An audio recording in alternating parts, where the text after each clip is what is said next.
Computer science videos here today to show you guys in this tutorial how to access your YouTube channel on a computer. Without further ado, let us start the video. So in this tutorial, you need to have access to a Mac computer, a YouTube account. So we can now go all the way down to the dock, go to the web browser, which is Safari in this case, go to YouTube Studio. We can use a shortcut from the toolbar, or we can physically search for youtube.com. Go to YouTube Studio. Make sure you are signed into the account, and then to view your YouTube channel, go to the right hand top corner of the screen, click on account, and now we can go to your channel.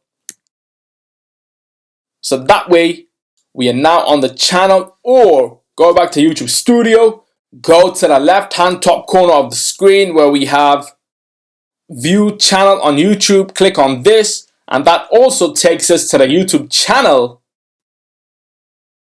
Quit Safari. That's it for this video. I'll see you guys in my next tutorial. Thanks for now.